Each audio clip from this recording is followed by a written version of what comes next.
Good afternoon and welcome. I'm Matt Malski, the director of the Higgins School of Humanities, which is proud to host today's panel discussion.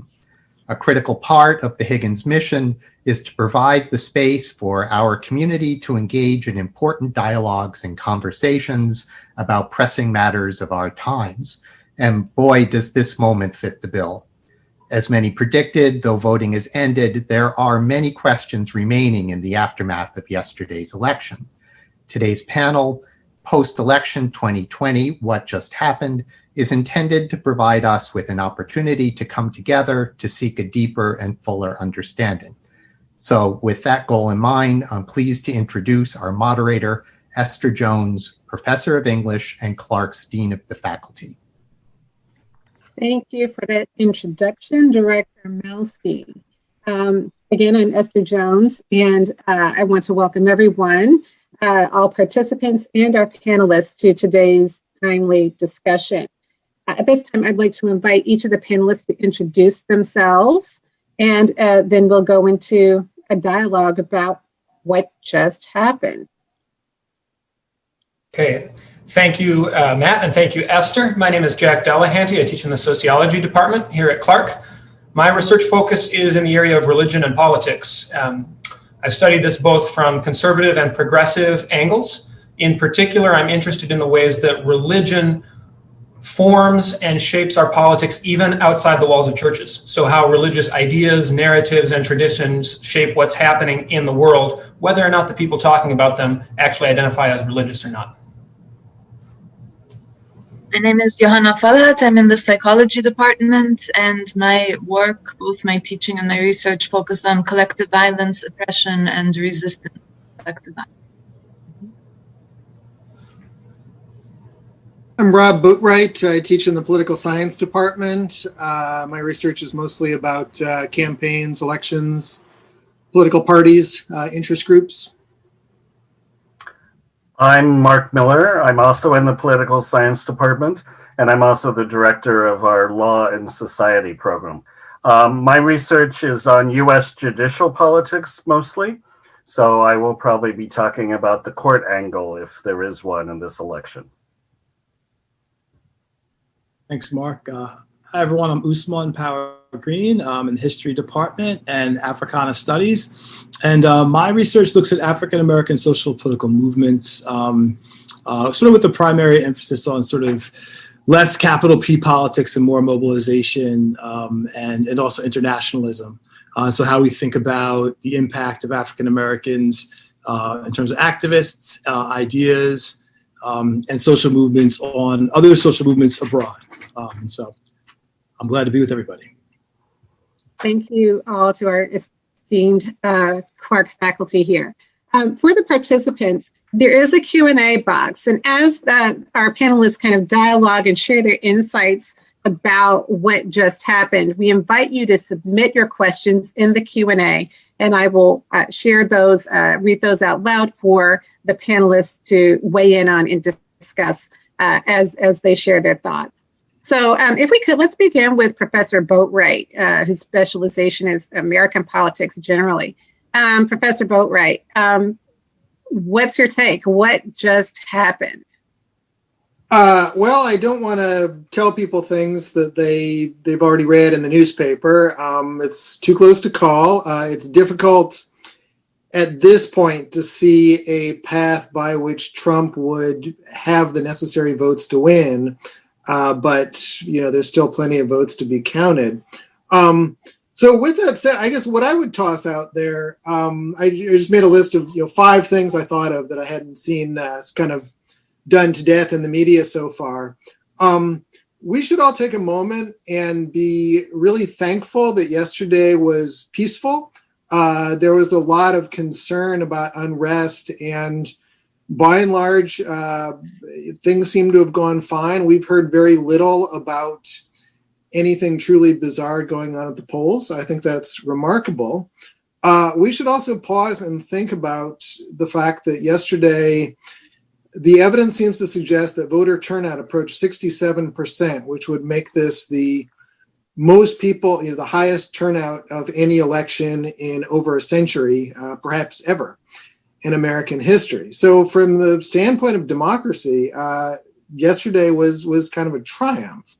The other things I would just raise, I think both candidates have certainly learned a lot from the past few election cycles. I thought the most striking thing yesterday was that Joe Biden made sure to get out there and speak while he was ahead, to sort of preempt any sort of effort by Trump to make a credible claim to victory. So that's kind of the reverse of what we saw in 2000, where George W. Bush was much more assertive in making it look like he had won. So Biden, I think, clearly had a plan for how this was all going to work out.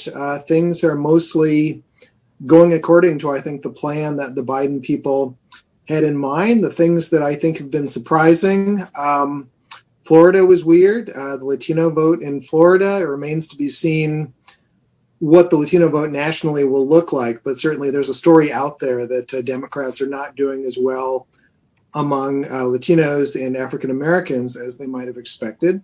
The Democrats did disastrously in their Senate campaigns and in their House campaigns, and the conservatives that all of my faculty friends like, the people who run the Lincoln Project, these sort of never Trumper intellectual conservatives, it's pretty clear that those people don't have a home anymore. They didn't manage to sway many Republican voters, and they didn't have much of an impact on the election. So that's I guess what I would toss out there. Professor Walsh, if you could weigh in, one of the things that I note from Professor Boatwright's commentary is about the surprisingly peaceful, it shouldn't be surprising, but it was surprising, peaceful way in which the process seemed to have played out yesterday. Any thoughts on that or anything else related to this process? Yeah, maybe not so much on the question of peace or violence. I think that, maybe I won't comment so much on that. But one thing I'll say is that psychology, of course, cannot explain a lot about the election outcomes because there are structures in place that contribute to shaping the outcomes. So, psychology can only explain that much when we have issues such as the Electoral College or voter suppression, etc. That being said, I think many people, at least in my circle, look at the results and are wondering, why are there so many votes for a candidate in the middle of a pandemic and racial unrest and all sorts of other problems in this country? How is it still possible to see so much support for the candidate who is currently in power in this chaos? And so there, I think psychology may be able to help explain some issues aside from, of course, simply ideology. And I think a big factor in the moment in this context is the role of uncertainty and threat. We have several different types of uncertainty and threats. There is the uncertainty related to the pandemic, unemployment, and then all of the issues related to race relations, where there have been the perception of status change among whites, the perception that whites are losing power and status. And so along all of those different issues, we see that uncertainty and threat can give rise to, for example, more support for the status quo, more support for conservative policies. People are afraid of change, even though it might benefit us to change the system. That is adding more uncertainty to an already existing uncertainty that is uncomfortable for people. And psychologically, many people cope with uncertainty by clinging to what is known, what is the status quo, and the policies that maybe rationally speaking seem to be creating the problems, but on the other hand, that is what people know and cling to. And we also know from psychological research that people search for meaning and sense making and simple solutions. So many of the slogans around, for example, the pandemic, or also the amount of scapegoating that we see, and not just, by Trump in terms of blaming immigrants or China for the pandemic, etc., but also questions related to the election outcomes. We see many tendencies of kind of trying to hold on to simple solutions and trying to find one culprit, one explanation, whether it is that the Russians stole the elections or some particular demographic in the country is to blame. And so our desire to seek for simple solutions and to make sense of what happens can also help us understand some of these outcomes and some of the support for policies that we otherwise may see as destructive or hostile or problematic. Thank you. Professor Power Green, your thoughts? Yeah, I mean, from a social movement vantage point, one of the points I was making in my course is that African Americans have seen the sort of presidential election, for the last 45 years, by and large, to the Democratic Party, and so in many ways, the presidential election is something that can be more difficult to get people to be excited about. Obviously, we saw with Obama's campaign how dramatically that can get people excited. Other people, Jesse Jackson, others. So it's interesting to think about this moment where on the Democratic side of the tracks, from African Americans' vantage point, you have a candidate who is sort of riding off of the previous association. But actually, and this is maybe what I would argue, Black Lives Matter, the consciousness around social movements has actually led people to be generally more politically engaged, asking questions. And for that reason, even though in these battleground states like Georgia, for example, North Carolina, where I think in Georgia it's like 34%, African-American voters make up that, or that important, and North Carolina, the question is getting them out to vote as opposed to, say, perhaps trying to persuade them either way. And so it has been, and I guess it continues with this election, to be the primary concern, given the documented, particularly in Georgia with Stacey Abrams' race, the documented examples of voter suppression, which are crystal clear and obvious to any person, regardless of your politics. The question will be, will people still stay in lines and do those things, or did they haven't been able to take a look? Because I'm teaching this morning, but to what degree that did get that number 67%. We look at those states and the statistics. If actually, despite the disappointment in 2018 in Georgia, if African Americans came out in force and were able to mobilize and to actually vote, so those are some of my initial thoughts about it. So yeah. Thank you, Professor Miller. And we want to acknowledge that Professor Miller is going to have to leave us early, unfortunately. But Professor Miller, I'd love for you to weigh in with your thoughts. Sure, and my apologies. I have another obligation, so I will have to leave the call soon. One of the things I would say is that many of us expected the states of Michigan, Wisconsin, and Pennsylvania to be slow in counting their votes because of state laws. Those three states were not really allowed to start processing mail-in ballots until Election Day. And I think we should all remember that it took 4 days after the election for Michigan to be declared a Trump state in 2016. So Michigan is always slow in counting. Wisconsin is usually slow in counting. Pennsylvania is incredibly slow in counting. And Pennsylvania has a state law that allows ballots to come in, as long as they're postmarked by Election Day, allows them to come in after 3 days, up to 3 days after the election. North Carolina's law allows 9 days, I believe it is, after the election. So that one we may not know for quite a while. I suspect we'll know about Michigan and Wisconsin maybe this evening even, and so forth. I do note that Wisconsin looks like it's definitely going to Joe Biden, and the Trump campaign has already filed for a recount. But the former Republican governor of Wisconsin says, don't expect much change in the voting total. And he went through Wisconsin recounts recently, and they really are pretty good at counting votes the first time in Wisconsin. And so the losing candidate rarely picks up much. Mm-hmm. So then the question becomes, what's next? The Trump campaign definitely is filing for recounts in Wisconsin. There's certainly threatening lawsuits. I have not heard the legal theory behind the lawsuits articulated by the Trump campaign yet. Who knows what legal theory, or if they're using however many suits they file, if they're using 15 different theories, depending on the state. We are not in the situation we were in 2000 in Florida. Florida was just an absolute mess. And I assume you all remember the Supreme Court case, Bush versus Gore, which settled the election in Florida and therefore settled the presidential election that year in 2000. When I teach constitutional law, civil rights, and civil liberties, that is the most complicated case for me to try to teach in the entire semester. But Bush versus Gore is when the Supreme Court did get involved, and they stopped the recounts, and the election was settled. I don't see us in that situation this year.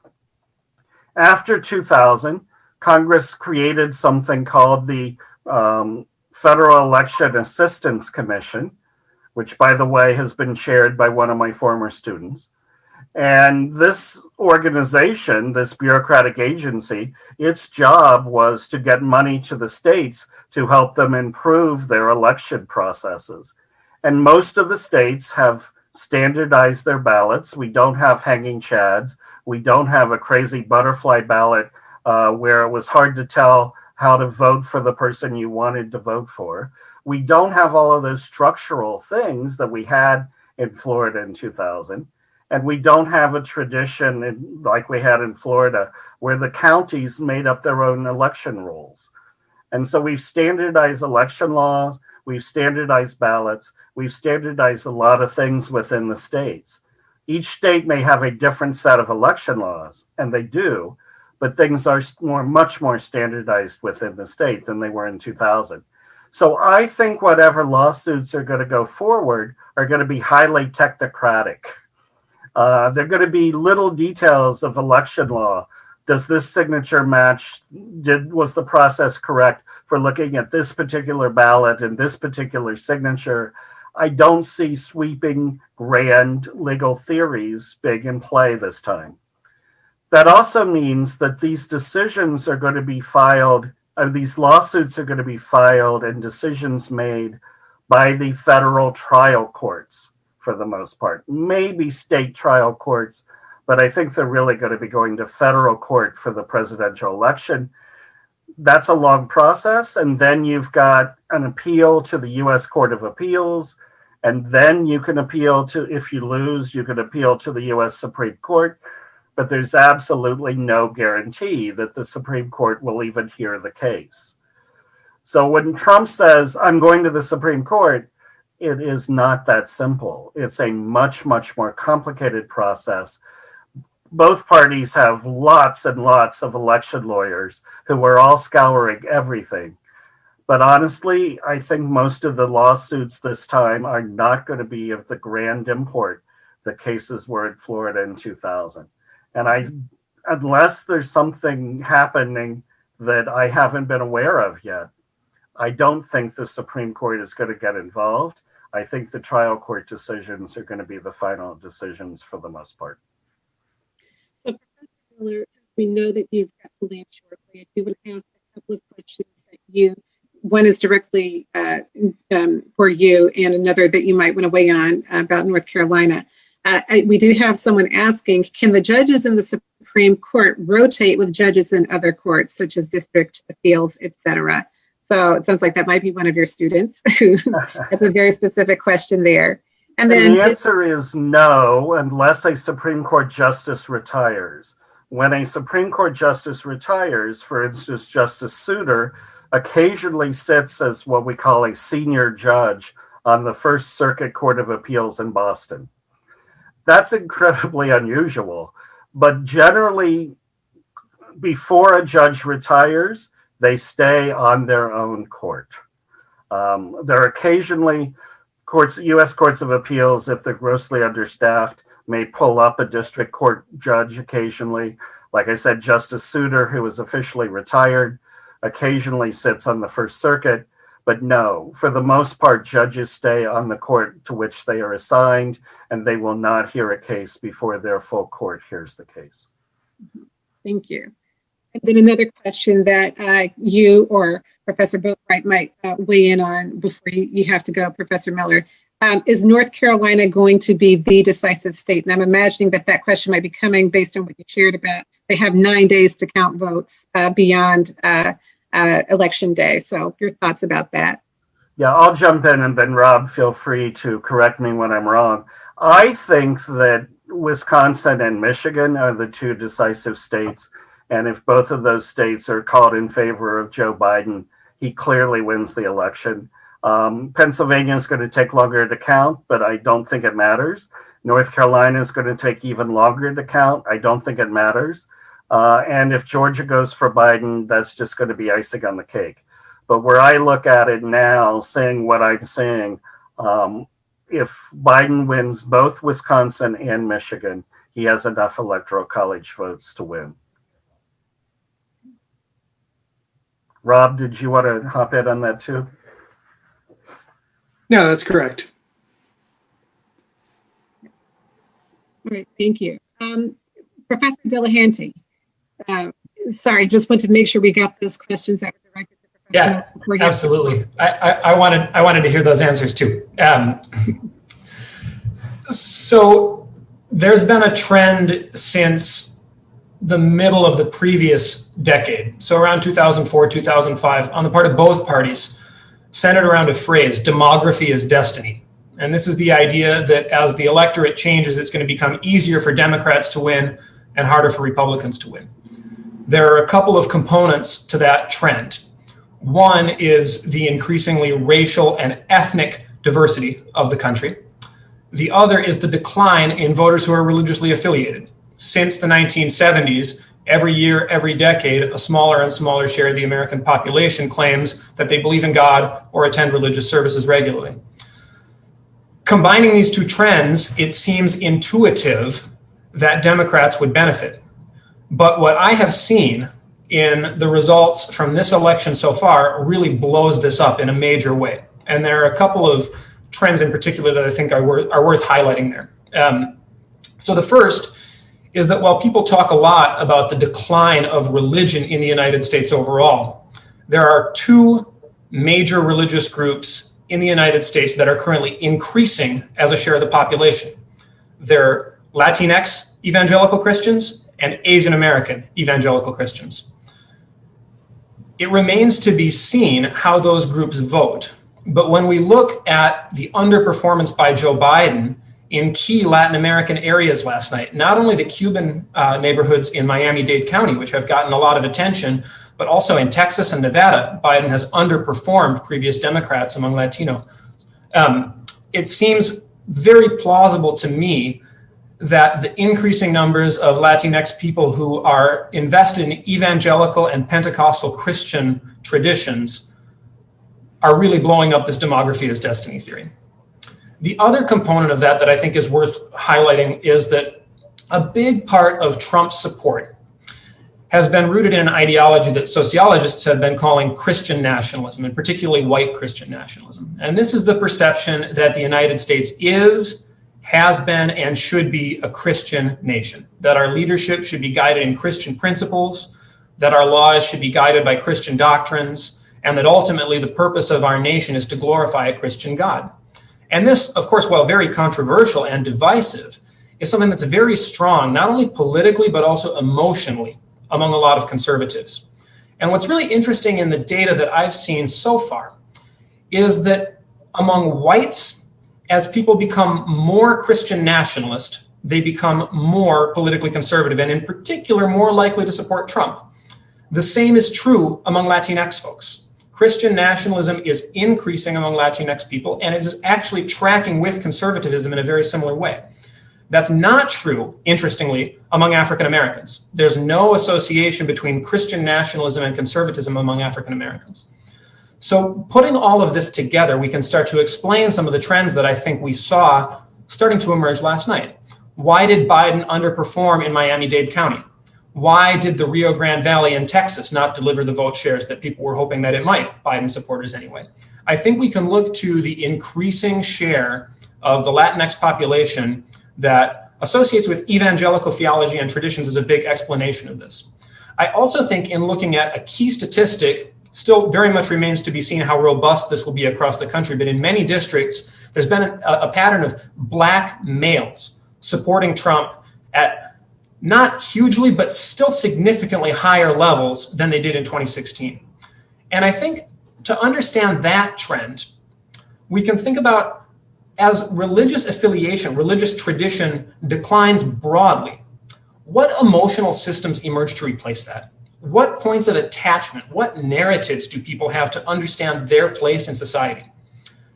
And I think looking at both the data among white voters and Black voters, we see masculinity emerging as a really important part of that mix. That Trump offers a masculine, narrativized appeal about what this country should be and stands for that I don't think Democrats have been able to match.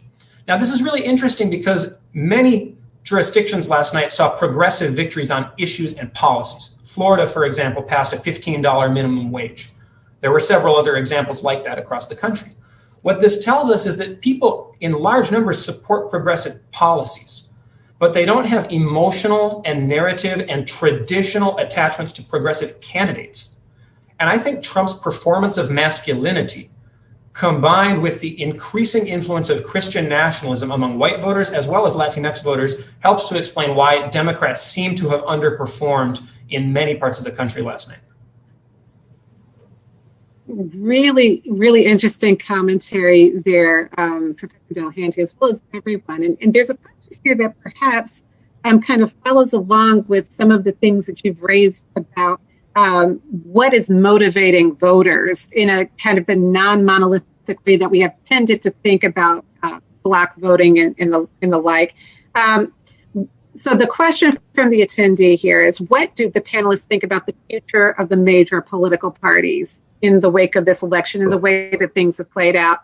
And there's a reference here to Professor Boatwright's comments about the lack of enthusiasm behind the Republicans who are never Trumpers, who oppose Trump, as well as the lack of a landslide win for Democrats, failure to approve ranked choice voting in Massachusetts, and again, a lot of the things that you've raised, Professor Delahanty. What does this portend? Does this portend anything for shifts in the political parties moving forward? I mean, I could jump in and just say that, you know, in response to Jack's comment, and also just in terms of thinking about trends, it's interesting to think about the role of Black men within Black communities in terms of politics or otherwise. I think that the Democrats, I mentioned Stacey Abrams, but when it comes to sort of larger trends, when you think about success in a sort of capital P political context, the centrality is going to be Black women. And so you can individually in California, New York, or anywhere else vote for a Republican candidate or be a Republican. But when it comes to mobilizing Black communities, you're going to have to appeal to Black women, right? And women are, Black women, particularly in the South, states like Georgia and North Carolina, we mentioned the most important ones. They are very religious, right? And the network and the success of networks have led to the successes of Black candidates and the Black male candidates in the Democratic Party. And so if there is going to be a reckoning with the Democratic Party, which apparently it seems to be, I was showing my students Puff Daddy's political initiatives and parties and various folks talking about how, Black people are getting tired of not having things improve in the Democratic Party. And there's a disgruntled mentality. The Republican presidential candidate definitely helped. And if that goes away, what's next?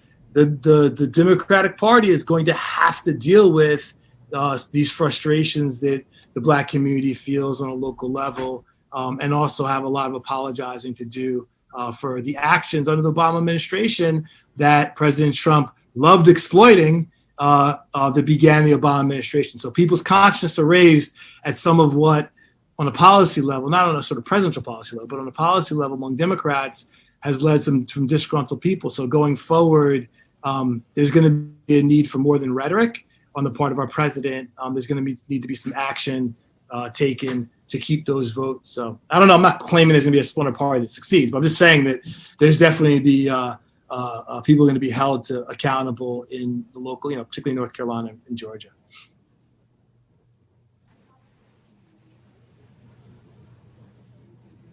Others of our panelists have some thoughts about that. I'll just say very quickly before I have to jump off the call.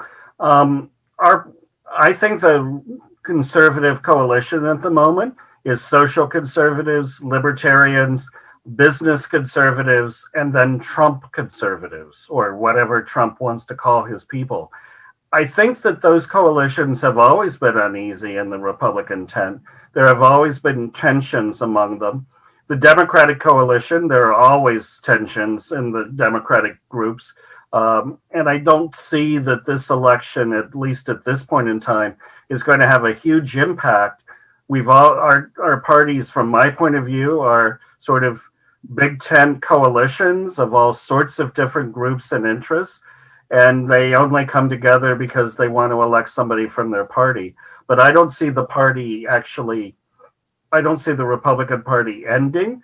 They may even keep control of the Senate, who knows. And I don't see the Democratic Party changing. I just see the coalitions fighting for prevalence to see which group in the coalition can get what they want this time. And on that, I'm afraid I must run. I wish I could stay and talk to all of you, but I have other things that unfortunately are going to require my attention. So thank you all for this panel, and I look forward to listening to the recorded comments from those of you who are on the panel. Thanks again. Bye-bye. So to kind of continue our discussion here about this, I want to share a comment in the question in the Q&A here that kind of follows along these lines, and it's about kind of the way that I'm reading this comment and question kind of thinks about kind of I think there have been historically ways in which ethnic groups and ethnic minorities have been thought about, and we're already kind of dismantling some of that as kind of, the Latinx vote or the Black vote or what have you. And we see clearly that those groups are not monolithic. So one of our persons who has listed a comment in the question here, I don't think you should try too hard to link trends among Cuban Americans and Mexican Americans. Very different. But the big question that everyone is raising is, how could the polls have been so wrong for the second time in a row, right? So kind of regardless of how these uneasy alliances tend to have shaken out, what is going on with the polls and the assumptions, how is it that the polls have been what appears to be very wrong at this juncture with how tight the race is? I mean, I think those two things are linked. What you just noted, Dean Jones, that pollsters, I think, again, going back to the demography as destiny idea that has dominated the Democratic Party's thoughts about its coalition. Certainly, I'm no pollster, and I don't know exactly how these models are put together, but it's not hard to imagine a situation in which a sample is drawn, in which a certain number of the members of that sample identify as Latinx, and without much thought to who those Latinx voters actually are, what their ethnicity is, how long they or their families have been in the country, what part of the country they live in, or what part of the particular state that's being polled. I think there's a tendency to, particularly with members of ethnic and racial minority groups, treat the identifier as enough in ways that we don't with white Americans. And I would certainly defer to Professor Boatwright's expertise on polling, but as a sociologist, with some understanding of how racial groups are culturally constructed, that would be my first instinct. Professor Boatwright, your thoughts? Well, I think it remains to be seen how wrong the polls were. We haven't seen final numbers on the national popular vote, which is the question that is most frequently polled. My sense is that Biden, by the end of the day, will be somewhere within the margin of error of most of the national opinion polls, in the same way that Clinton was. So I think people shouldn't jump to conclusions and say, oh, the polls were wrong. State level polling is a different matter. It's very difficult to create state level polls, in part because it's very difficult to model turnout. Turnout yesterday, as I mentioned, was astronomically high, which I think matters in a couple of ways. It matters, first of all, because most of the polls that we saw estimated turnout based on the way it was in 2016, 2012, and it just wasn't there. The second way to think about opinion polls is that candidates are going to allocate their resources based on what they think their strategy is for winning. So it's also difficult to map polls onto states because different states will get different kinds of mobilization efforts. So, you know, there is a story to be told, say, about the Cuban community, Cuban American community, as the questioner pointed out, about the incredible diversity within a state like Florida. But it also seems apparent that Trump really wanted to win Florida, and Trump really did some unusual things to boost turnout there. We saw that he did that in 2016 as well. One of my favorite, maybe favorite's the wrong word, but one of the strangest campaign anecdotes I can tell you about 2016 is that in 2016, the Trump campaign announced to the public that they had a strategy for appealing to Haitian American voters, and they had figured out which Haitian American voters they could get to vote for Trump, and they figured out which Haitian American voters they wanted to target with, you know, this sort of demobilizing approach. And everybody kind of laughed and said, well, that's absurd that they are doing that. But it's in 2016, they made a case in the end that it made a difference there. So that was a campaign that knew Florida well, that knew some of the varieties of voters in Florida. And Biden didn't care, right? He didn't need to win Florida. He had a very different kind of strategy. So I think it is a little bit premature to either go after the polls for being wrong before we know a little bit more about how candidates allocated their resources. And I think it's also difficult to draw conclusions about the Latinx vote, in part because, you know, as a bunch of people pointed out, we're looking at a variety of different states, very different kinds of communities. And because Florida reported first, I think people have inferred things about Florida that may not be true about California, Arizona, other kinds of places. Mm-hmm. Yeah. And to follow along with the polling question with another here, since we're talking polling, there's a question: is there a future for the polling industry? The public who are not thinking about how federal polling versus local polling or state polling kind of is making a difference. What we see on the news frequently is kind of the federal polls that show this massive margin for a particular candidate. And so that could fuel some sense of that this is not reliable, so why bother? Is there a future for the polling industry, or not, or maybe, or somewhere in between? Well, I think the strategy that polling firms took after 2016 was just to do a lot more polling, right? The assumption has been that the more polling you do, the better it is, especially if you have a bunch of different polling outfits with different sorts of models about the electorate, different assumptions about who's going to vote, who isn't.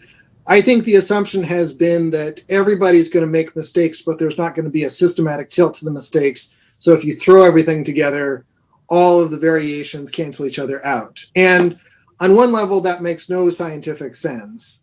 But it has been, I think, the default approach of websites that everybody's binged on, like 538 or Real Clear Politics or places like that, to just aggregate all of these things. But you know, polling is harder than it used to be. It's more difficult to construct a sample. It's more difficult to create models of turnout.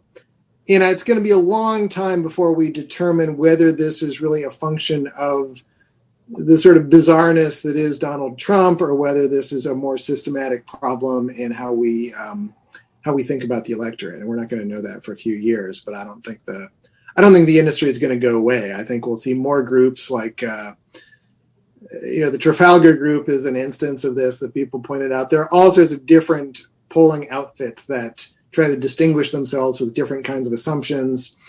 Some of them are right, many of them are wrong, but the ones who are right wind up making a name for themselves, and that's, we'll continue to see that. Yeah. I want to turn a little bit, thank you for that. I want to turn a little bit to the question of gender, because Professor Power Green kind of raised this as we think about disaggregating groups and communities and thinking about the role of different sorts of identities. You know, we've been talking about race and then thinking about gender and race and ethnicity. And there's a question from our participant about Kamala Harris, and regardless of whether the Biden-Harris ticket wins or loses, what kind of impact do we imagine that her elevated status might have on politics, women's concerns, Black and Asian concerns going forward? Again, regardless of whether she wins, she's the highest profile candidate, female and of color, of a couple of different ethnicities and backgrounds, who is advanced to this level. So your thoughts?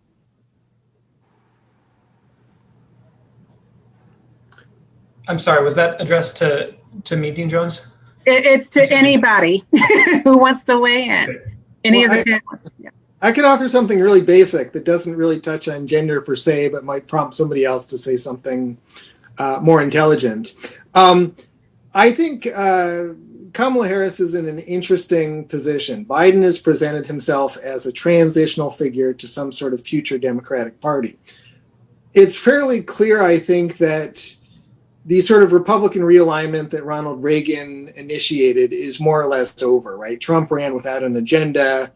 It's difficult to argue that there will be some sort of coherent agenda presented by the Republicans anytime soon. And Biden, I think, chose not to do that, chose to say that's going to happen down the road.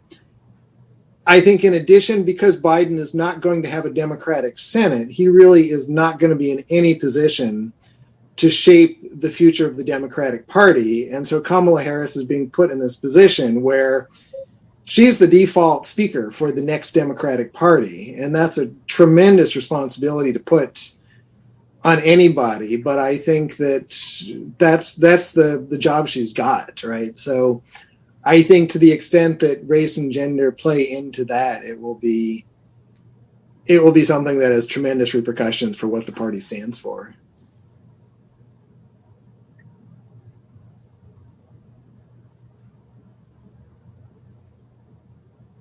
Any other thoughts about that from any of our other panelists? I think it's just interesting to think, I mean, especially with respect to what Professor Boatwright just said, as the Democrats try to reform who they are as a party and what they stand for, particularly if whatever policy agenda, if Biden does in fact win the Electoral College, whatever policy agenda he pursues, and especially if that's stymied by a prospective Republican majority in the Senate.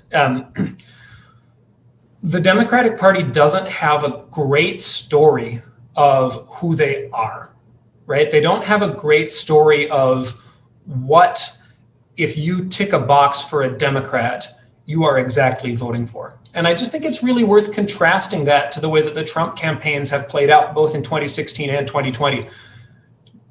The MAGA narrative, you know, it's rooted in a savior figure, which in our mythology, savior figures tend to be men.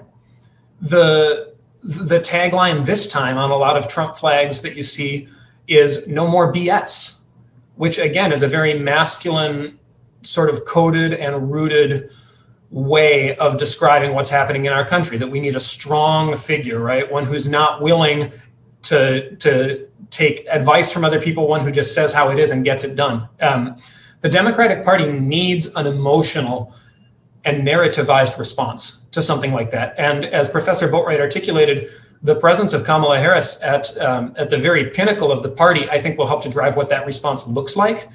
And it does place a big responsibility on her to articulate how can, within the existing cultural structures of how we understand our identities with regard to gender and class and race, where does the Democratic Party have a potential hold? I think that the appeal of progressive policies, not candidates, but policies, with the minimum wage in Florida and other examples, suggests that there's an appetite for that. But there's this sign that I think about a lot, that if you drive through enough neighborhoods and cities, you'll see this sign a lot: in this house, we believe that. Black lives matter. Science is real. Love is love, etc. But it's just a mishmash of policy positions that don't have any real narrative core underlying them. And that's the job that Kamala Harris is being put, I think, in a position to complete, is kind of linking those policy positions in a coherent way. And I do think that her racial and gender identity will play a huge role in how she does that, as well as I think that the structural racism and sexism that's still in our country will also limit her at the same time. Can I rant about that sign, though, for a moment? This has been my favorite thing to get mad at lately, believe it or not. So Tom Frank wrote a recent book about how populism used to be a term that people on the left used to describe policies that helped, regular people, and that we don't think about it anymore, right? We think about populism as this scary right-wing phenomenon. And part of Tom's argument in the book is that sign mentions a bunch of different sort of identity-based concerns that rich white liberals have. But nowhere on that sign is a reference to any sort of economic policy, right? It doesn't mention minimum wage. It doesn't mention subsidizing childcare. It doesn't mention any of the economic policies that would help poor people, working class people, whatever race they are. And that, I think that sums up part of the problem that Democrats have here, right? These coalition that they've got, I think, as Jack has pointed out, right, there is a coherent progressive identity, a progressive platform that could be articulated.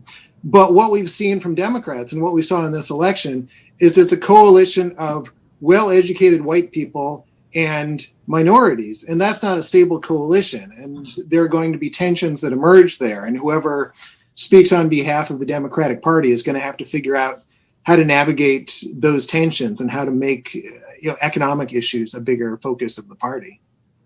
Mm-hmm. I would add also somewhat related to that, and still on the issue of Kamala Harris. I think there is often an assumption, or there are a few assumptions that we have that are wrong. And one is that people will simply vote based on representation and demographics, that if they see someone like them, they will vote for them, especially if they have been underrepresented. And that is not automatically always the case. I mean, of course, representation matters, but so does policy and ideology and the content. And Kamala Harris has been criticized by many leftists and Black feminist activists for her stance on policing and her record and so on, right? So I think one mistake is to assume that once you have a Black candidate, a female candidate, that all women, all Black people will automatically align themselves. And another mistake that we know about from some of the social psychological research on perceptions of people's intentions is also that, again, minority candidates or any kind of minority leader, whether this is in regard to race or gender or ethnicity, tend to be, we assume that they will have more progressive stances and that they will support social justice and be more tolerant towards other minorities, etc. And then when that turns out not to be true, because it isn't always true, there is backlash. So that's another issue, I think, that is potentially important when we think about Kamala Harris's, how she's perceived, and then the backlash there may be in regard to her record or her policies. I was going to just to add on that, I would say that it's interesting thinking about, when I think about the debates, at least as a sort of minimal sort of way to think about the possibilities of Joe Biden's leadership as president, it seems to me that Kamala Harris, particularly given her previous efforts around climate change and healthcare, given the gross gender disparities because of COVID, I think her leadership might prove to be more important guiding that, the sort of recovery and how we think about the way that plays into it, and having her being able to, one would assume that she'll have an important role in Biden's administration. That could be something that makes her a really important figure that people who don't know her that well particularly in Black communities. They're in the South, although she seems to have a really great network, that they will be excited by what she's going to bring, because she's already offered critique of the limitations of healthcare and some of those, more left sort of issues. So I think it's potential there, but at the same time, I feel surprised, unsure and surprised that she hasn't been. It's just, I guess, it's more just a part of the president, the way in which it works between president and vice president, in terms of her really asserting her own agenda versus trying to be a team player in the debates, and sort of when she's come on this stage. So I guess it's more of that what next question. She'll immediately be confronted to see how some of her positions that Biden didn't necessarily agree with, or particularly around healthcare, her being a little more left, how that will play out on the ground. So we're gonna have to see. Mm-hmm. Yeah. So we have several questions that I'm going to try to see if we can get to those in the approximately 30 some odd minutes that we have left. And we certainly probably won't be able to get to all of them. I apologize for that in advance, but we do want to kind of capture some of these bigger questions. I'm going to start with a couple that have recently come in that might be a little bit easier to answer. But they're going to take us in the direction of, the impact on the current. And then we're going to come back to the earlier questions that ask about kind of future impact. So from Professor Bebbington, many of these campaigns raised huge sums of money and yet did not deliver. What should we take away from these highly financed campaigns going forward? Thoughts about campaign finance? Well, the campaign was it wound up being all about Trump. Every single Senate campaign, with the exception of Susan Collins's campaign, seemed to have tracked very, very closely to the presidential vote. It's hard to know what to make of that. There was more money spent this year, by several orders of magnitude than ever before. And a lot of it was people such as, many of my colleagues on the Clark faculty, right? People who are like, well, I live here in Massachusetts, but I'm really concerned about the Senate. I'm going to toss, some money at this charismatic guy in South Carolina. So there's more money coming to these campaigns than the candidates knew what to do with. There was an onslaught of television advertising. But in the end, it doesn't seem to have made any difference. I think that that is partly because the sorts of get out the vote efforts that candidates have done in the past to great effect, right? The sort of thing that Barack Obama did in his campaign, or that that Elizabeth Warren did in her campaign, for instance, they couldn't be done, right? Because of the pandemic. So candidates just had an awful lot of money because there were all these kind of, angry middle-class liberal types who wanted to throw money at races somewhere else in the country. And it just, candidates couldn't use that money effectively. Mm-hmm. Thanks. What about another question here, kind of pivoting a little bit again about impact on the current election. It appears that Trump's attitude towards the pandemic did not have the degree of impact that Democrats hoped it would. Thoughts about that? Yeah, I think that's exactly right. I think that there's a really, really, really strong individualist current that still just dominates the way that most Americans think about the world. And even in the case of a global pandemic, for the choice to be framed as reopening versus lockdown, that was always going to be a losing framing, I think, for whichever party ended up aligned with the lockdown side. And so the way that shook out, I think that the class-based divisions around the lockdown actually really reinforced the president's image as the person of individual responsibility, individual freedom, lower taxes, everything that Americans like because it centers individual choice and responsibility. And it's ironic in a way because the idea of restrictions on business and movement and everything that we had to start doing in March and April and are now having to start doing again, they were about shortening the pain and getting back to being able to have life as usual again. But there's a huge divide by education that we've seen in the vote so far, and I think that message is really hard to get across. It's really hard to convince people, give up your individual freedoms now for a month so that you can have them later, when there's somebody shouting in your other ear, no, you're free, you'll always be free, and it's your choice what you can do with your time. And I think that really didn't work out the way Democrats hoped it would.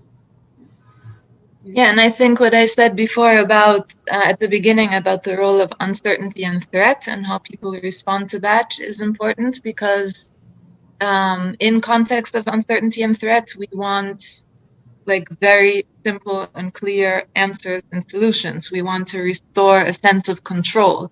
And whether or not that way of restoring control is actually factually based and rational and real, that's another question. But we want the illusion of control. And Trump, with all his bullheadedness around the pandemic and kind of denying what's happening, but he is giving a strong sense of, we have this under control. All of this is lies and exaggeration, and if we stick to this, we'll be good. And so I think he conveys a sense of certainty and restoring control that the Democrats didn't, because there wasn't a concrete plan of how to address it, and they didn't, convey it with as much certainty and authority as Trump is. I think it depends in part on how you frame what should have happened to Trump. I think people have a tendency to look and say, well, Trump wasn't harmed because of the pandemic and his response. But on the other hand, political leaders usually are able to use catastrophes to their advantage, right? Think about George W. Bush and September 11th, right? He certainly was able to use that to become more popular.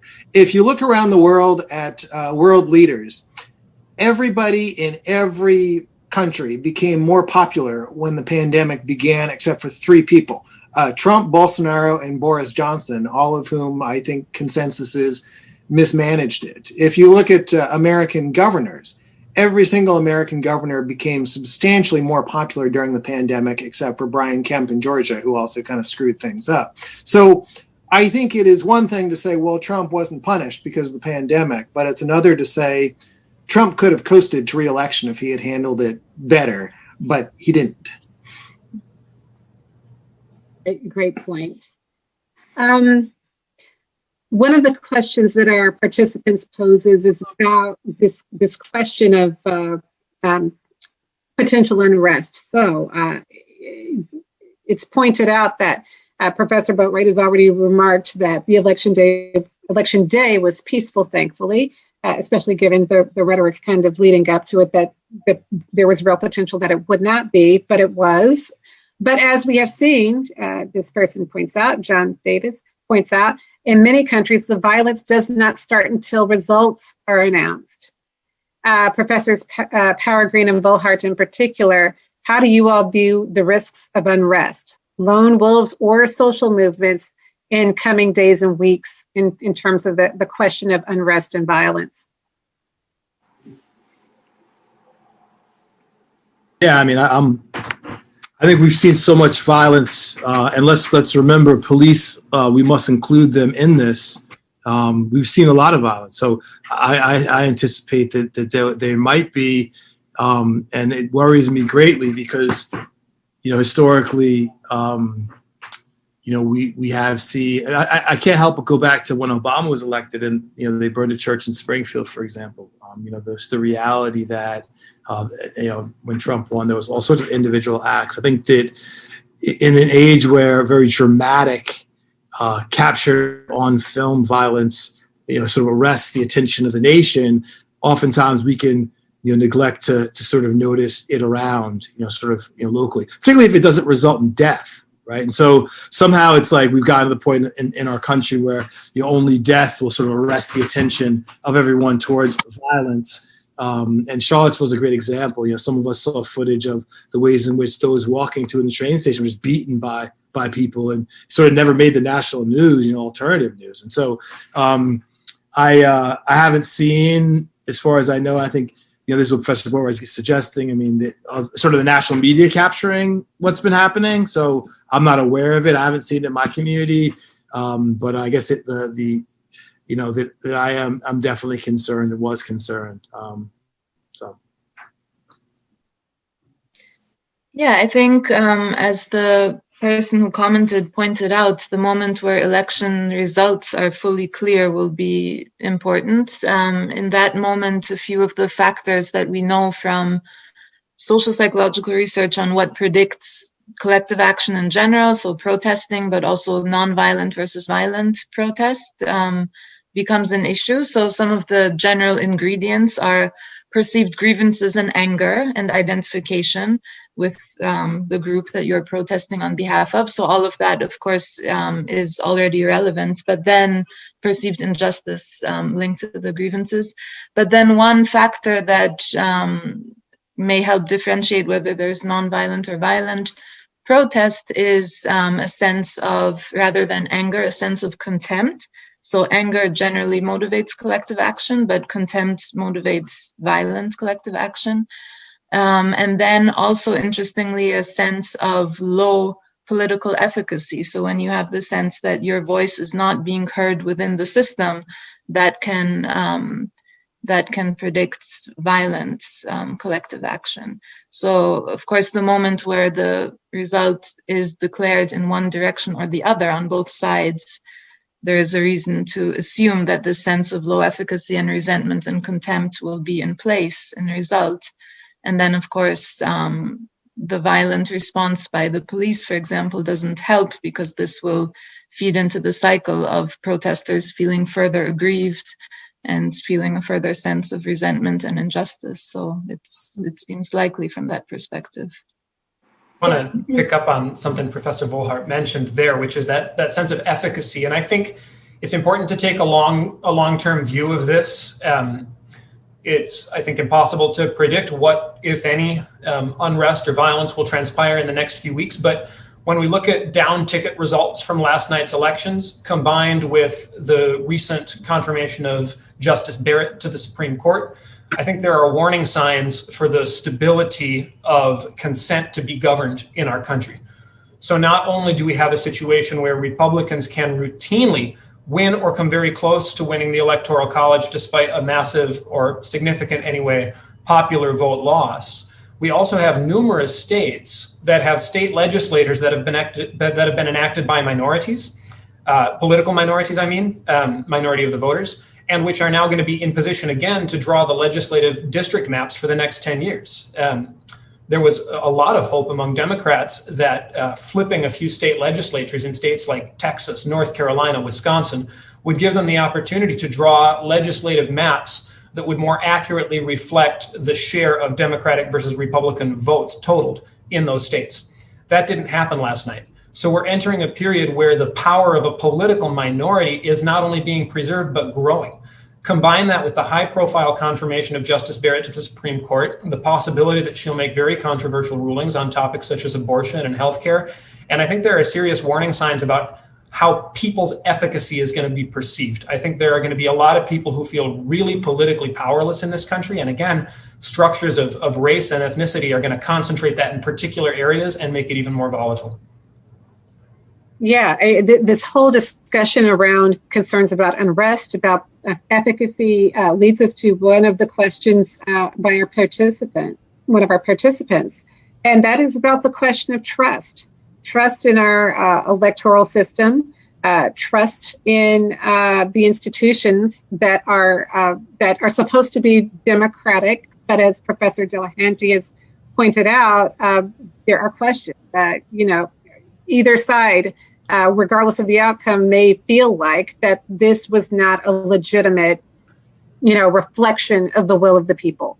And so your thoughts about the question of trust, the specific question from this particular participant, Adam, thank you for this question. Why hold elections if we don't trust them? More importantly, how do we change institutions to restore trust? Well, this is the big. This has been the big question facing the country for a couple decades. You know, we don't trust our political institutions, whether they're your Congress, political parties, the news media, or social institutions, the church, labor unions, whatever you want to call it. But when we withdraw from them, when we stop engaging within them, or when we want to create a way around them, we make them worse, right? So, for instance, the general decline of the Republican Party as an institution is what led the party to nominate Donald Trump, right? A guy who doesn't necessarily represent the views of people running the party, who doesn't necessarily have any concern for preserving that party. So the most paradoxical thing about politics is that the more disgusted we get with our political institutions, the worse we make them, right? And that's it's incredibly harmful. And I think the great hope for people on, in sort of like the center left is that I think this is a problem that a lot of, elites on both sides have noticed, right? There are concerted efforts underway in Washington to improve the ability of Congress to legislate or to come up with bipartisan solutions to make government operate better, to improve, the process of, to improve the way cabinet agencies function, all sorts of boring stuff like that. But it's difficult to communicate that to the public, to ensure that the public understands those sorts of connections, right? It's this weird sort of egg-headed thing that people have championed that is hard to sell. So, yeah, I worry a lot that the more disgusted we get with our political institutions, the more people will kind of, give up on government altogether. I think what's kept things going, and this maybe plays into a little bit into Professor Delahanty's comment there. There's been a story that Democrats have been telling for over 20 years now that whatever stuff Republicans do to kind of stack the system against them, sooner or later that's going to give way, right? That there is this emerging Democratic majority that is going to emerge in places like Texas because of the rising Latino population there, and that sooner or later Democrats will overcome that. I don't know if that's true or not, but I think if people on the left become disillusioned with that story, if they decide that that's not true, then we're in for a rough time, right? Because I think that's the point at which people really start to give up on our system. Thank you for that, Professor Boatwright. Others caring to weigh in on that?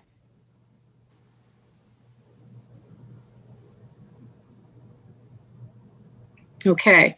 There is a question that came in earlier about faithless electors, right? And that it is specifically for Professor Boatwright. What do you see as the likelihood of faithless electors in this election? We've never had a faithless. So a faithless elector is somebody who is represents the state, as chosen through the Electoral College, who chooses ultimately to cast that vote for somebody who didn't win the majority of votes in that state. I worry a fair amount about that. We've had them in the past, but they've been relatively inconsequential. We had somebody who was a Clinton elector in 2016 who cast a vote for somebody else, but it wasn't pivotal in the election anyway. So we always kind of let these things go because they're mild little bits of individual, expression. There's a scenario, if you do the math here, there's a scenario that is quite plausible where Joe Biden has 270 Electoral College votes, so one vote more than he needs. In that circumstance, one person could throw the election.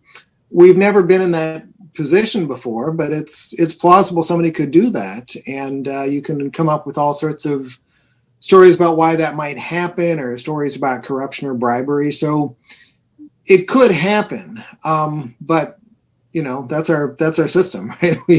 It's not something that we're likely to fix until it becomes a problem that people see.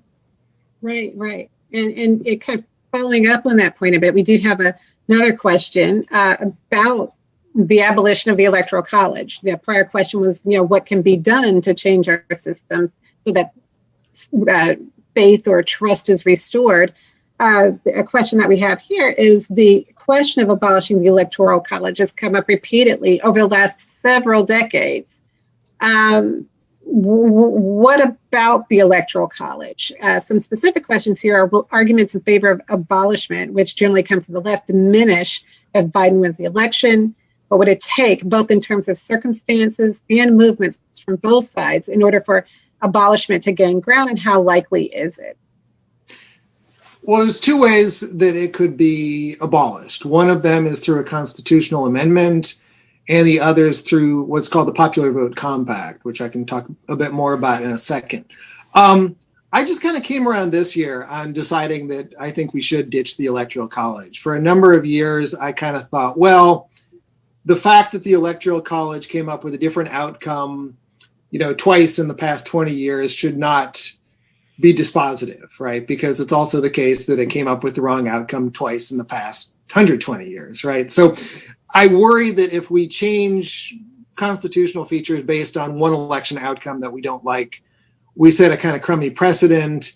And I think in addition, one of the virtues of the Electoral College over the past few decades that people don't focus on enough is that the Electoral College caused both political parties to focus on communities that they might otherwise ignore.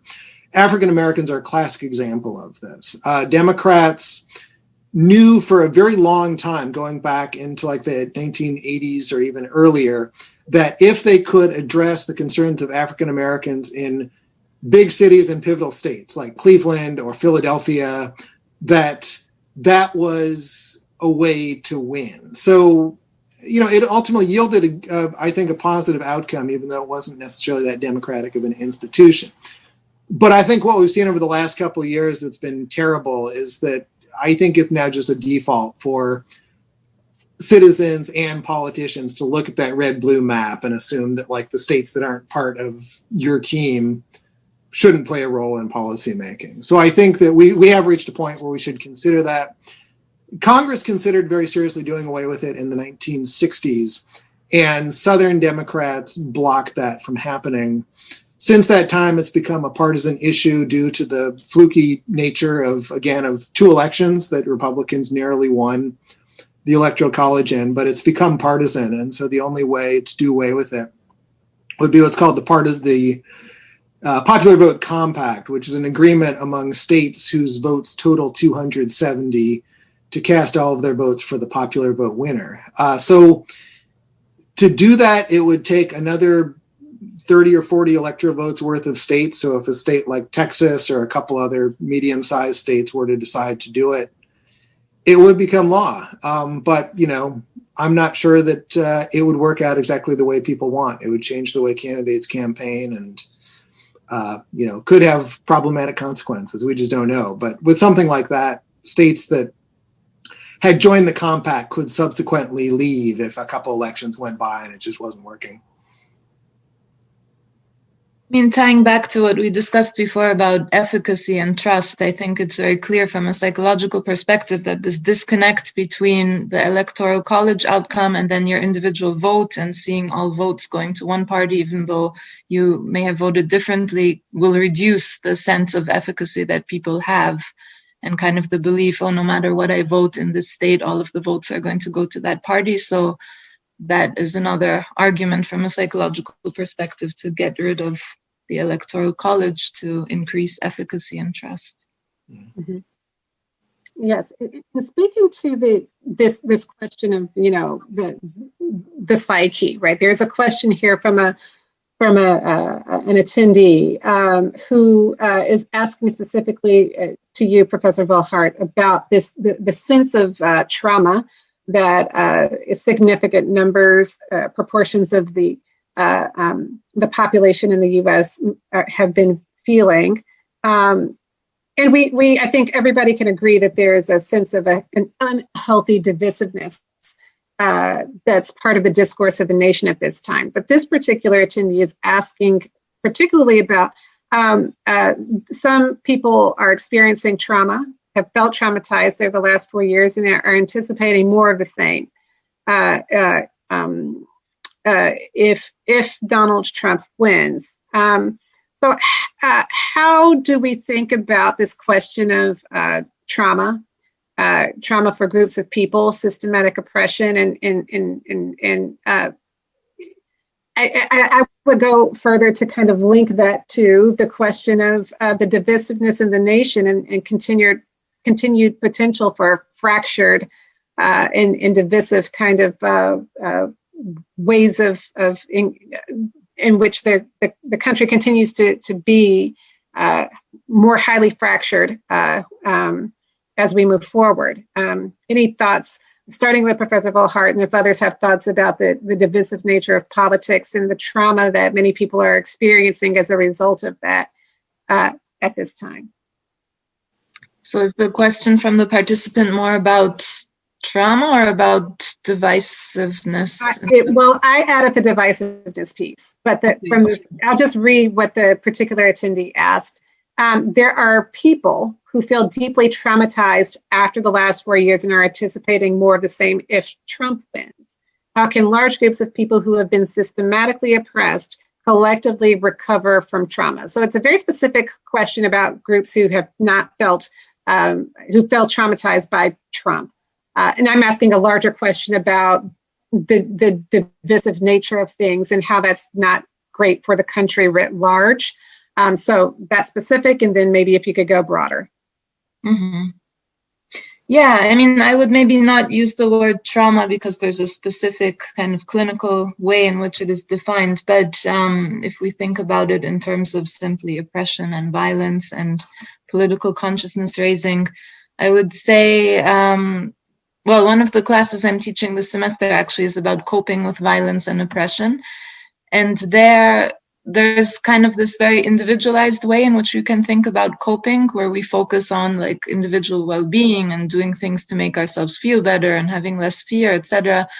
And kind of this more medicalized way of thinking about well-being. But then there's also a collective response, and the collective response to coping with violence and oppression is finding community and engaging in resistance. And engaging in resistance also has the effect of further giving people a sense of empowerment and efficacy. So it has this this positive feedback loop where, you know, once you start participating in any form of protest or other forms of resistance together with people who are like-minded, which also gives you a sense of shared reality, which many people may be lacking right now when we look at the maps and look at other people's different political ideas, but kind of finding your community and knowing whom to, you know, engage in struggle with and engage in resistance with can help people cope with this experience of shock or disillusionment or fear and experiences of violence and oppression.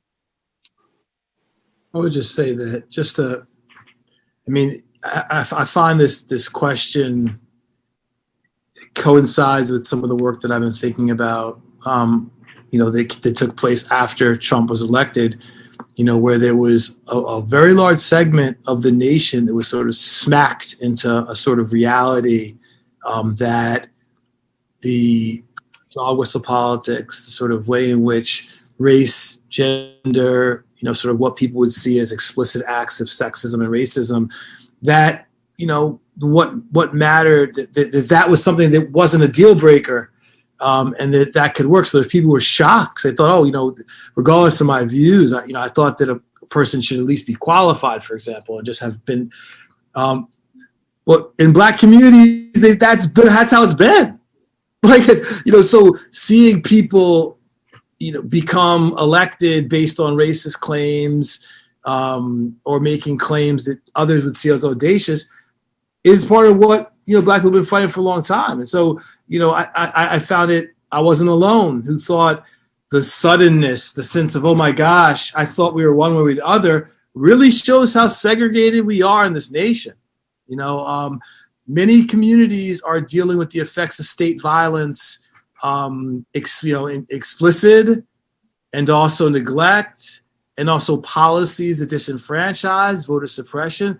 So for them, maybe there was some optimism, when Obama, there was some euphoric feeling that there could possibly be progress. But I think that this question of, there's a conflation of like minorities feeling notions of trauma, not trauma clinically, but notions of that, if this election turns out one or the other. But I think that only can come from a person that, I spent time last year, a lot of time in Harlem and, back where my family's from. And, when you look at the reality of many people's material lives, it's not good. It's not good. And so it really shows that distance where there's a sense that the presidential election leads people to be like fearful. It just says where they're at, because as I said, we need not recount all the cases on a local level or across the nation that have illustrated how unjust our society is. But I will say that a second term for some people may signal like, wow, for particularly with COVID, particularly with the adverse effects for African Americans and those who blame the president for that. Not everyone does, but those who do, and if they are African American, and to see, the stats and the reality being the adverse effects are right there, and then say, well, you know what, we're gonna elect this person anyway. Yeah, it definitely may hit people a little lower. But as I said, after 2018 election, if I'm in Georgia, that, it's hard to really not be, in terms of Black communities, the level of people who were mobilized for the first time ever, that hit them really hard, maybe even harder than a Trump win. But again, that's for the Georgians in the room to say. So that's my response. Yeah, maybe just to build on that and add to what I was saying before, I think this 2016 awakening of many people, especially white voters, to the structural realities of this country is important as a moment of consciousness raising and then subsequent political action. I think it's interesting to compare. When I first came back to the US in 2004, I was very surprised at how little political activism there was on the streets and how little I could see of people being politicized. And that has really changed over the last, 5 or 10 years or so. Well, I guess especially the last 4 years. So I think this, what may be described as trauma of Trump being elected or, shock, I think one can also frame it positively and see it as a moment of consciousness raising and hope that will continue, because we know that consciousness raising is an important, or critical consciousness of the structural problems is an important component in getting people out to engage in all sorts of political activism against the problems here. Mm-hmm. So I think Professor Power Green's comment, I think, is well taken. There's a long history in the United States of just overt demagoguery among white politicians in the South that I would assume African Americans in the South just, they had to watch this stuff happen every day, and then they had to go on with their lives and interact with people and find a way to function in that society. So to the extent that we see this on a national level, it puts us all in that position, right? This is the country that we're in. We had a myth, I think, that high turnout benefited liberal causes. That's clearly not true this year. But whoever wins, we got to wake up tomorrow and we're still sharing this country with the same people. And these are the same people that were there before Trump. These are the people that live in all the communities surrounding Worcester, right? That we drive through their communities and go hike in their parks and, shop at their little farmers markets and all of that. So it's a challenge we have as a country that the people who, voted for the other side, we've still got to find a way to put this aside and engage in a constructive way with them, no matter what happens in the election. And that's the challenge, right? That's what I've been going through with my students over the past few weeks. And it requires that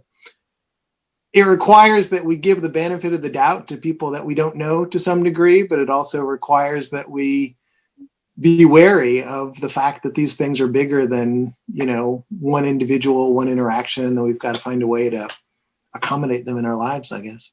I think they can learn some lessons from talking to Black Americans who had to work in jobs where people were explicitly racist all the time, and have said, hey, you know what, got to keep going to work, got to keep, eating lunch with them and laughing at the racist jokes. So you look at African American history, look at some of sort of the experience of how Black people have coped with partnering with people that have very different views. I mean, one of the people I talk about in my course on Black radicalism is Robert F. Williams, Monroe, North Carolina, who is pivotal figure for Black nationalism. But he actually became a Unitarian, and he spent time with whites in Monroe as the Klan were gathering, and he ends up having to go in exile. And so there are a lot of lessons of Black Americans who have demonstrated that. And so those who live in communities where it's like a predominantly white community, very liberal, I need to go cross the way, and how can I, deal with this person who has different political views? And well, look back at history, because Black Americans have been doing it for a very long time. And what's brilliant about some of the Southern political candidates, Black political candidates, has been the fact that they have made tremendous inroads with whites and have actually built incredible coalitions. And so I think that the illustration of the reality of segregation in our nation, can in many parts of our nation can illustrate some of that distance. But in North Carolina and Georgia, for example, you should. There's definitely some great models in some of those southern states as people coming together for white Democrats in Alabama, for example, other places. So there is something there for people to build on. But if you live in the Northeast, and you live in places that are like super segregated and very left, right, it may feel it. That you're in your silo, and you know what I mean. And you don't really you're like, oh, how do I do it? So. Mm-hmm. I think it's really important to note here the context in which a lot of our political interactions take place on social media these days. And social media, algorithmically driven, it rewards polarization. It rewards intensifying and making things as controversial as possible, because social media's business model is to learn as much as it can about every user in order to be able to sell them ads. And the more time you spend on it, the more it can learn about you. So it wants to confirm your prior assumptions. It wants to get you to keep clicking. And it does that by throwing out something that is just realistic enough to seem plausible, but also sensationalized enough to make you think, I really need to know what's going on there. And that happens on both the left and the right sides of the social media bubble. So this is not just a problem of individuals being stuck in their own views. This is a problem of the structure of the way in which we obtain a lot of our information these days. Yeah. So in the last 2 minutes that we have together, I want to thank all of our panelists here for their amazing insights for this really dynamic conversation. I tend to like to leave things on a note that helps us to think about kind of what can we do moving forward. We as a community we care about what happens to the world and what happens to our communities. So if you could each take a turn sharing just a quick thought or reflection moving forward, even in spite of the uncertainty. What do you want to leave our audience with? Professor Volhard. The importance of continued resistance and the positive effects that has on people, not just individually, not just collectively, but also individually. Thank you. Professor Delahanty. I want to piggyback on something that Professor Power Green said, which is that, really we have to know each other. And there's a school of organizing and relationship building that talks about the importance of being vulnerable with each other and being able to build relationships on the basis of not just what we want politically, but what our emotions are. Where does each of us feel a sense that I really become me when I think about this? So there are certain categories that we still share across our partisan divides. We believe in the dignity of people. Most people believe in family as an important category, and people believe that their dignity and their families are under threat. They just have disagreements about what the sources of that threat are.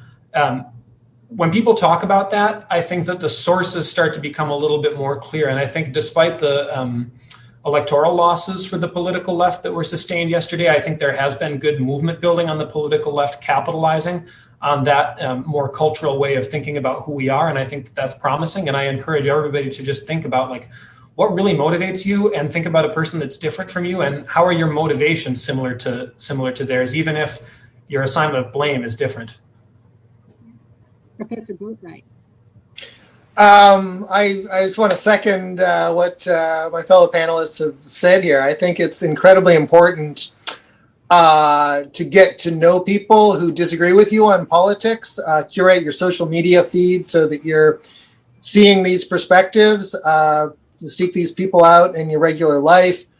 But moreover, spend time doing things that are not political at all, right? I think the paradox of, my job teaching political science is I think many of us spend too much time focusing on politics, and there's a lot of other things we can take an interest in or build connections with that are not about Democrats or Republicans or left or right. Thank you. And Professor Power Green. I mean, I just always remind my students that everything begins with, community and understanding your community.